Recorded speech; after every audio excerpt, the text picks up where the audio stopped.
जी कैसे हैं? उम्मीद करते हैं कि बहुत ही अच्छे होंगे। तो आज हम लोग क्लास 10th का फिजिक्स को हम लोग शुरू कर रहे हैं और एकदम जीरो से शुरू कर रहे हैं। तो आज के बाद किसी भी बच्चा को कोई भी क्लास आपको एब्सेंट करने की कोई आवश्यकता नहीं है। सारे क्लास को हम लोग क्या करेंगे कि आपको रेगुलर चलाएंगे और एकदम बारीकी से और आपको अच्छे ढंग से हम लोग आपको क्लास चलाएंगे। अभी हम लोग फिजिक्स में देखिए क्या पढ़ने वाले हैं। फिजिक्स में मेरे भाई जो है आपको कम से कम 5 से 6 चैप्टर आपको पढ़ना रहता है। यानी क्लास 10th के यदि आप फिजिक्स पढ़िएगा तो उसमें आपको यहाँ पर लिखा गया है फुल फिजिक्स, यानी जितना भी फिजिक्स है। क्योंकि जब हम लोग साइंस को पढ़ते हैं तो उसमें 3 भाग में पढ़ना रहता है। पहला फिजिक्स पढ़ना रहता है, केमिस्ट्री पढ़ना रहता है और बायोलॉजी पढ़ना रहता है। लेकिन अभी जो हम लोग पढ़ने जा रहे हैं और कौन सा विषय पढ़ने जा रहा है, फिजिक्स को पढ़ने जा रहे हैं। फिजिक्स में ज़रा सा देखिए कि आपको कौन कौन चैप्टर पढ़ना रहता है। देखिए यहाँ पर लगभग जो है आपको 7 चैप्टर का नाम लिखा है। पहला जो इसमें आपको चैप्टर है वो चैप्टर का नाम है प्रकाश के आपको प्रवर्तन, दूसरा है प्रकाश के अपवर्तन। लेकिन प्रवर्तन अपवर्तन जो दोनों है ना, कई बार एनसीईआरटी में आपको एक ही में दिया हुआ है प्रवर्तन और अपवर्तन। तो आपको प्रवर्तन को भी अलग पढ़ना है, अपवर्तन को भी आपको अलग पढ़ना है, ठीक है। उसके बाद एक मानव नेत्र है जो आपको आँख ऊँख के बारे में आपको पढ़ना है। उसके बाद विद्युत धारा यानी इलेक्ट्रिसिटी जो होता है बिजली, इसके बारे में पढ़ना है। 5वां नंबर विद्युत धारा के आपको चुंबकीय प्रभाव यानी चुंबक का जो प्रभाव होता है उसके बारे में आपको पढ़ना है। उसके बाद 6ठा में ऊर्जा के स्रोत यानी एनर्जी आपको कहाँ से मिलता है, जैसे सोलर एनर्जी हुआ, ऐसे एनर्जी के बारे में हम लोग पढ़ेंगे। उसके बाद हमारा पर्यावरण जो 7वां नंबर में है, लगभग 6 ही चैप्टर बाकी में दिया है, इसमें 7 तक आपको दिया है। पर्यावरण जो आप समझते हैं गाछ वृक्ष जो पेड़ पौधा, उसी के बारे में आपको पढ़ना रहता है। तो पहला हम लोग आपको चैप्टर शुरुआत करते हैं। जरा सा यहाँ से आया जाए और आपको शुरू किया जाए। चैप्टर का नाम क्या है आपको? प्रकाश का कौन चीज? आपको प्रवर्तन। देखिए प्रकाश के प्रवर्तन का मतलब जानने से पहले सबसे पहले हमको किसके बारे में जानना पड़ेगा? आपको प्रकाश के बारे में जानना पड़ेगा कि प्रकाश होता क्या है। देखिए आपको अभी जो यहाँ पर हम लोग खड़े हैं तो ये जो लाइट आ रहा है बल्ब से, ये भी तो आपको एक प्रकार का प्रकाश हुआ। घर में जो बिजली से बल्ब जो जला रहे हैं वो भी तो एक प्रकाश हुआ। जो सूर्य का प्रकाश आ रहा है वो भी एक प्रकाश हुआ। एक दिया जला रहे हैं वो भी आपको एक प्रकाश दे रहा है। एक मोमबत्ती जला रहे हैं ये भी क्या दे रहा है? आपको एक प्रकाश दे रहा है। तो सारा चीज़ आपको प्रकाश दे रहा है कि नहीं दे रहा है? आपको दे रहा है। तो उसी प्रकाश के बारे में आपको पढ़ना है। और प्रवर्तन क्या होता है आगे आपके चल के हम समझाते हैं।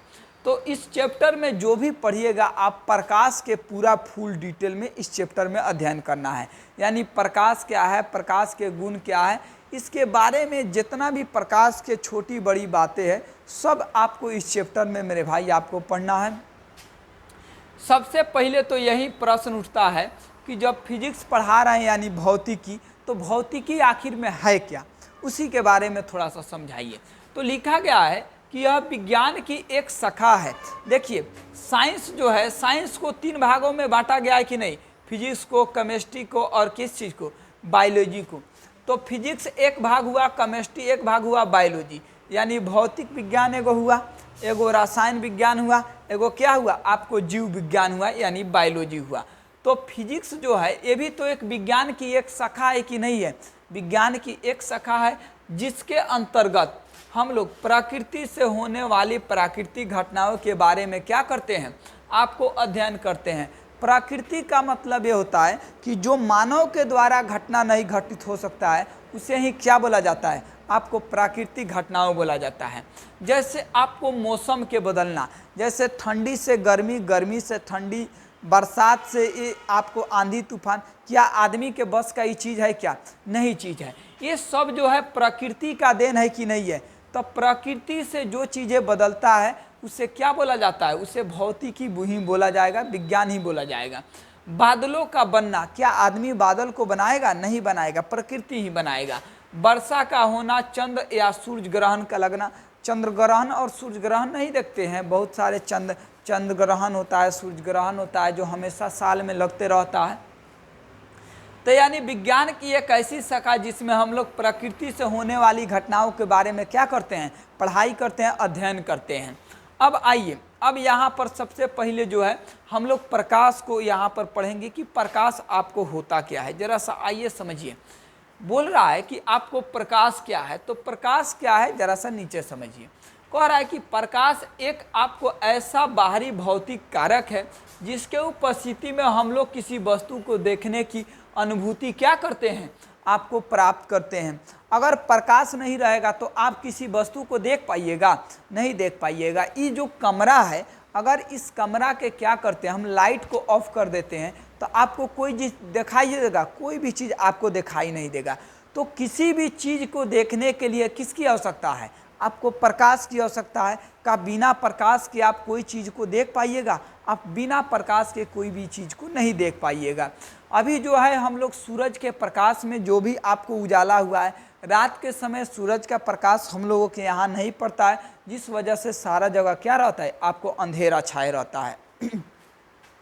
तो कहेगा कि प्रकाश क्या है, तो प्रकाश भौतिकी का एक ऐसा कारक है जो किसी भी वस्तु को देखने में मदद कर रहा है कि नहीं कर रहा है, आपको मदद कर रहा है।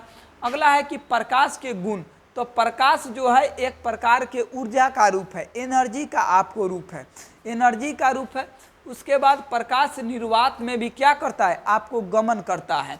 निर्वात उसे बोला जाता है जहाँ हवा भी नहीं रहे, उस जगह को क्या बोला जाता है, निर्वात। अभी हम लोग पृथ्वी पर है, सारा जगह अभी हवा फैला हुआ है कि नहीं फैला हुआ है, सारा जगह हवा फैला हुआ है। लेकिन हम लोग कहीं ऐसा जगह चल जाते हैं जहां हवा भी नहीं हो, उस जगह को क्या बोला जाएगा, निर्वात बोला जाएगा। गमन का मतलब क्या होता है, रास्ता या आपको चलना। तो प्रकाश जो है एक जगह से दूसरे जगह जाता है कि नहीं जाता है, जाता है। तभी तो मोटरसाइकिल से जैसे आप एक्सीलरेटर लेते हैं तो एकदम लाइट हुर के आपको आगे तक जाता है कि नहीं जाता है। तो प्रकाश एक जगह से दूसरे जगह आपको जा सकता है। तब प्रकाश हवा में भी जा सकता है, पानी में भी जा सकता है, हीरा में भी जाता है, लेकिन प्रकाश वहाँ भी जा सकता है जहाँ पर हवा नहीं है। तो ये बात अगर पूछता है कि प्रकाश वहाँ जा सकता है जहाँ हवा नहीं है, बिल्कुल जा सकता है। और जहाँ हवा नहीं है उस जगह को क्या बोला जाता है, निर्वात बोला जाता है। गमन का मतलब क्या होता है, चलना। जैसे आप चल के यदि कोचिंग पढ़ने आए हैं तो आपको भी बोला जाएगा कि भाई गमन करके आ रहे हैं का। उसके बाद है इसकी निर्वात में चाल, यानी जब जहाँ हवा नहीं होता है उसमें कितना स्पीड से आपको जाता है, तो 3 गुने 10 के पावर 8 मीटर प्रति सेकेंड। यूनिट को याद रखना है कि मीटर प्रति सेकेंड होता है, ठीक है। और इसे बदलिएगा किलोमीटर में तो 3 लाख किलोमीटर प्रति सेकेंड हो जाएगा, एक तले 3 लाख किलोमीटर पार। अब समझ सकते हैं कि कितना फास्ट जो है आपको प्रकाश का किरण चलता है। एक कहें तब तक 3 लाख किलोमीटर पार, यानी एक सेकेंड में कितना लाख किलोमीटर जाता है, 3 लाख किलोमीटर जाता है। मीटर में बदलिएगा तो 3 गुने 8 के पावर 3 गुने 10 के पावर 8 मीटर प्रति सेकेंड। ज़्यादा एग्जाम में है ये देता है उतना आपको नहीं देता है। खैर आपको क्या करना है, दोनों याद करके रखना है। अगला आपको देखिए, अगला टॉपिक में क्या लिखा है, कहा है कि प्रकाश सरल रेखा में गमन करती है। प्रकाश एक विद्युत चुंबकीय तरंग है। सरल रेखा का मतलब क्या होता है, जो रेखा सीधा होता है उस रेखा को क्या बोलेंगे, सरल रेखा।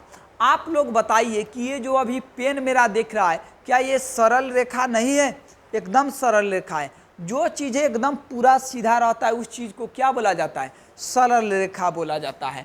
तो प्रकाश कभी टेढ़ टाढ़ चलती है क्या, नहीं चलती है। कौन दिशा में चलती है, सीधा दिशा में चलती है, सरल रेखा में चलती है।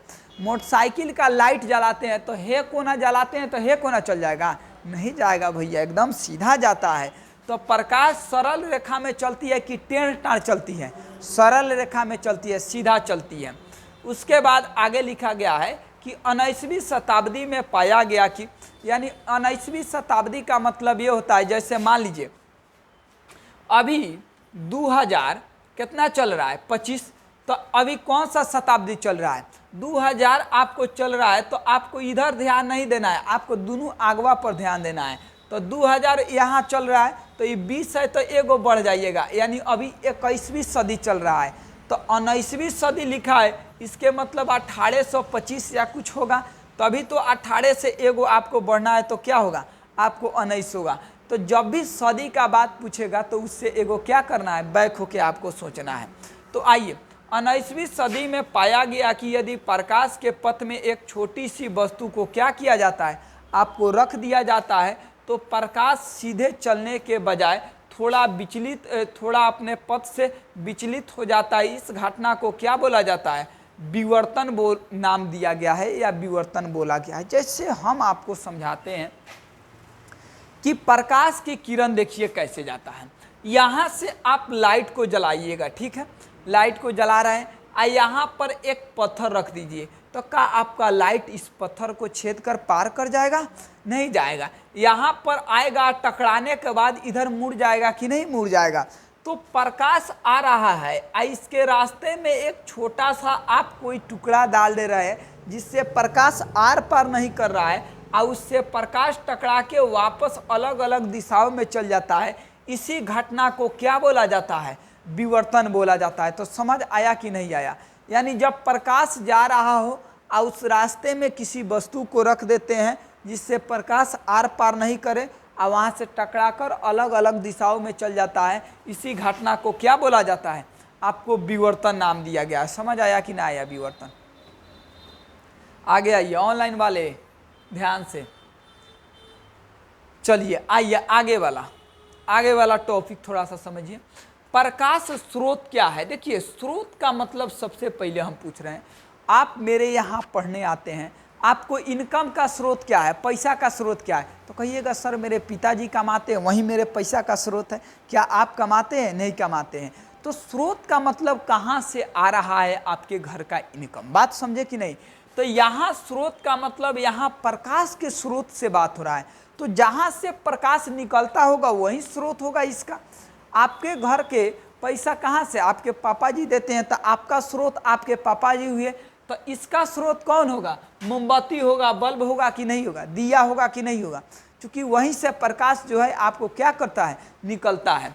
तो वही बात समझा रहा है कि वह वस्तु जहाँ से प्रकाश निकलती है या उत्सर्जित होती है उसे प्रकाश का क्या बोला जाता है, स्रोत बोला जाता है। तो जहाँ से प्रकाश निकलता है उससे या जहाँ से उत्सर्जित होता है उसे क्या बोला जाता है, प्रकाश स्रोत आपको बोला जाता है। जैसे मान लीजिए हमारे शरीर में पसीना है, अब पसीना निकल रहा है तो लोग कहता है कि पसीना उत्सर्जित हो रहा है, यानी किसी भी चीज़ को बाहर निकलना क्या कहलाता है, उत्सर्जन आपको कहलाता है। तो प्रकाश स्रोत आपको निकल रहा है किसी वस्तु से, तो वो क्या है, आपको प्रकाश का क्या है, आपको स्रोत है, यानी जहाँ से प्रकाश निकलती है। जैसे जलता हुआ क्या है आपको बल्ब, वो भी तो वहाँ से प्रकाश आपको दे रहा है। उसके बाद जलता हुआ क्या है, मोमबत्ती, वहाँ से भी प्रकाश निकल रहा है, इत्यादि। इस प्रकार से बहुत सारे चीज़ को लिख सकते हैं। जैसे यहाँ आपको दिया है, देखिए बल्ब से प्रकाश निकल रहा है कि नहीं निकल रहा है, अब मोमबत्ती से प्रकाश निकल रहा है कि नहीं निकल रहा है। तो जहाँ से प्रकाश निकले उसी जगह को क्या बोला जाता है, प्रकाश का स्रोत बोला जाता है। तो समझ आया कि नहीं आया, आ गया होगा। आगे आ जाइए, थोड़ा सा देख लेते हैं। अब आइए,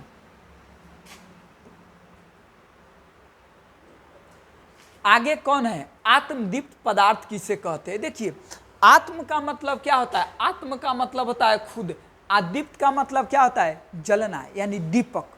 तो जो खुद से जलता है उसे ही क्या बोला जाता है, आत्मदीप्त बोला जाता है। तो क्वेश्चन में आंसर छुपा हुआ है कि नहीं छुपा हुआ है। आत्म का मतलब क्या होता है, खुद यानी स्वयं, दीप्त का मतलब क्या है, दीपक यानी जलना। तो ऐसा पदार्थ जो स्वयं प्रकाश उत्सर्जित करता है, ऐसे पदार्थ को क्या बोला जाता है, आत्मदीप्त पदार्थ बोला जाता है। जैसे सूरज खुद से जलता है कि नहीं जलता है, तारा खुद से जलता है कि नहीं जलता है, जुगनू खुद से जलता है कि नहीं जलता है। जुगनू समझ रहे हैं ना, भगजोगनी, देसी भाषा में भगजोगनी, जो गाँवों में आपको रहता है उसी को भगजोगनी। तो का ओकराला लाइट अलग से चाहिए, क्या नहीं चाहिए। तो ऐसा पदार्थ जो खुद से जल जाता है उसे क्या बोला जाता है, आत्मदीप्त। अब कहिएगा सर जी बल्ब, ए मर्दे बल्ब तो नहीं होगा, बल्ब खुद से जलेगा का, उसको जब तक बिजली नहीं दीजिएगा तब तक जलेगा नहीं जलेगा। आपको मोमबत्ती को जब तक जलाइएगा नहीं तब तक जलेगा नहीं जलेगा। लेकिन सूर्य को का आप आगे लगाने जाते हैं कि जलता है, तारा को आगे लगाने जाते हैं, जुगनू को आगे लगाने जाते हैं, नहीं। तो जो खुद से जलता है उसी का नाम क्या होता है, आपको आत्मदीप्त प्रकाश होता है। तो समझे कि नहीं आत्मदीप्त क्या होता है। चलिए ऑनलाइन वाले,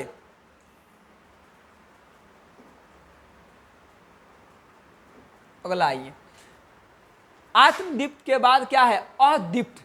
अदीप्त का मतलब, अ का मतलब नहीं, अदीप्त का मतलब आपको दीपक, जिसमें प्रकाश नहीं होता उसे ही क्या बोला जाता है, अदीप्त बोला जाता है। तो ऐसा पदार्थ जो स्वयं प्रकाश उत्सर्जित नहीं करता है लेकिन प्रकाश की उपस्थिति में दिखाई देता है, उसे क्या बोला जाता है, आपको अदीप्त आपको पदार्थ बोला जाता है। जैसे चंद्रमा, आपको पता होना चाहिए कि चंद्रमा जो दिखाई देता है वो सूर्य के प्रकाश के कारण दिखाई देता है। चंद्रमा का अपना प्रकाश है क्या, नहीं, अपना प्रकाश नहीं है चंद्रमा का। सूर्य का लाइट किस पर पड़ता है, चंद्रमा पर, तब क्या होता है, चंद्रमा आपको दिखाई देता है। टेबल, टेबल जो आप अभी देख रहे हैं, कुर्सी जो आप देख रहे हैं, क्या ये इसका खुद का प्रकाश है क्या, नहीं, ये किसी दूसरे के प्रकाश की उपस्थिति में दिखाई देता है, तो टेबल कुर्सी हो गया। तो बात समझे कि नहीं समझे कि जिसके पास खुद का प्रकाश नहीं होता है उसे क्या बोला जाता है, अदीप्त, और जिसका खुद का प्रकाश होता है उसे क्या बोला जाता है, आत्मदीप्त बोला जाता है। अगला आइए किरण। किरण का मतलब समझ रहे हैं कि नहीं समझ रहे हैं, जैसे जरा सा ध्यान दीजिए, ये प्रकाश है, देखिए सब समझा रखा है इधर। जब हम लोग लाइट को एक जलाते हैं तो उसमें से बहुत सारे इस प्रकार से निकलती है कि नहीं निकलती है। आप गौर से देखिएगा, लाइट के ऐसे पीछे आकर तो आपको रेशम की धागे की तरह आपको आगे की ओर दिखाई देगा। तो रेशम की ओर धागे की तरह, तो इसी प्रकार से लगभग लगभग क्या करता है, आपको दिखाई देता है। इसी रेखा को क्या बोला जाता है, किरण बोला जाता है। वही कह रहा है कि प्रकाश जिस पथ पर चलता है उसके दिशा को ही क्या बोला जाता है, किरण बोला जाता है। पथ का मतलब समझ रहे हैं कि नहीं समझ रहे हैं, रास्ता को क्या बोला जाता है, पथ। तब प्रकाश जवना रास्ता पर जाला ओकरा के क्या बोला जाता है, किरण बोला जाता है। तो जब लाइट जलाते हैं जिस रास्ते पर प्रकाश जाता है उस जगह को क्या बोला जाता है, आपको किरण बोला जाता है। तो समझ में आया कि नहीं आया बात। तो जिस रास्ते पर आपको प्रकाश जाता है, जिस पथ पर प्रकाश जाता है उसे क्या बोला जाता है, आपको किरण बोला जाता है। अगला क्या है, किरण पुंज। तो किरण पुंज का मतलब देखिए, पुंज का मतलब होता है ग्रुप। तो अभी समझे किरण, तो किरण ये है, आज जब एक ढेर साला एक के बार निकले यानी बहुत ज़्यादा एक के बार, उसे क्या बोला जाता है, किरण पुंज, यानी किरणों के समूह को क्या बोला जाता है, किरण पुंज बोला जाता है, या प्रकाश पुंज भी बोला जाता है। तो किरण पुंज का दूसरा नाम क्या है, आपको प्रकाश पुंज है। तो आप समझ गए कि किरण पुंज उसे बोला जाता है जो एक किरणों का क्या हो, ग्रुप हो। यहाँ एगो किरण है कि नहीं है, लेकिन एगो किरण यहाँ है क्या, यहाँ तो 3 गो है, और 3 से ज़्यादा ना हो जाए, ज़्यादा भी हो जाए, यानी 1 से जब ज़्यादा रहे तो उसे क्या बोलेंगे, किरण पुंज बोलेंगे। अब किरण पुंज जो होता है वो कितने प्रकार का होता है, आपको 3 प्रकार का होता है। पहला में समानांतर किरण पुंज, दूसरा में अभिसारी किरण पुंज, और तीसरा में क्या होता है, अपसारी किरण पुंज। आइए तीनों को समझते हैं कि तीनों कैसे होगा।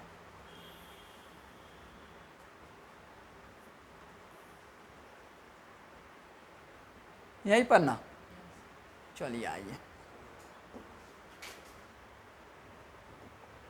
चलिए पहला कौन सा है, समानांतर। समानांतर का मतलब होता है एक दूसरे के समान हो, उसे समानांतर बोला जाता है।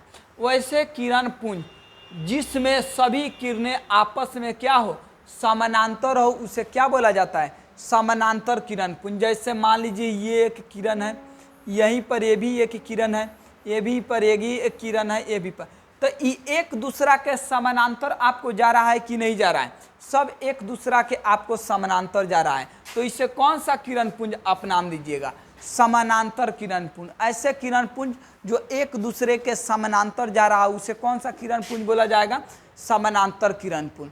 दूसरा नंबर पर क्या है, अभिसारी किरण पुंज। तो वैसे किरण पुंज जिसके सभी किरणें एक ही बिंदु पर आकर जमा होती है उसे कौन से किरण पुंज बोला जाता है, अभिसारी। अब देखिए यहाँ पर एक ही बिंदु पर सब किरण आके मिल रहा है कि नहीं मिल रहा है, मिल रहा है। तो इसे क्या बोलिएगा, अभिसारी, यानी चारों तरफ से एक ही जगह क्या किया जाए, मिले, तो उसे क्या बोलेंगे, अभिसारी बोलेंगे। अगला क्या है, अपसारी किरण पुंज। तो वैसे किरण पुंज जिसके सभी किरणें एक दूसरे से आपको फैलती हुई प्रतीत होती है, उसे क्या बोला जाता है, अपसारी किरण पुंज बोला जाता है। अब देखिए एक ही बिंदु से ये सब अलग अलग दिशा की ओर निकल रहा है कि नहीं निकल रहा है, निकल रहा है। तो आप तीनों किरण को आपको समझा रहे हैं यहाँ पर। देखिए एक दूसरा के जब समानांतर हो तो इसे समानांतर किरण पुंज बोला जाता है। और जब यहाँ एक ही बिंदु पर सारा किरण जब आके आपको मिले, एक ही बिंदु पर जब सब आके मिले तो उसे अभिसारी बोला जाता है। और एक ही बिंदु से जब जो सब अलग अलग दिशाओं में निकले तो उसे क्या बोला जाता है, अपसारी बोला जाता है। तो आज के लिए बस इतना ही रहेगा, आप लोगों को रहेगा कि आपको अपसारी किरण पुंज तक रिवीजन करके आना है। कल जो पढ़ाई होगा वो कल क्या पढ़ाई होगा, आपको प्रकाशीय माध्यम आपको किसे कहते हैं। तो चलिए फिर मिलते हैं नेक्स्ट वीडियो में, तब तक के लिए बहुत बहुत धन्यवाद।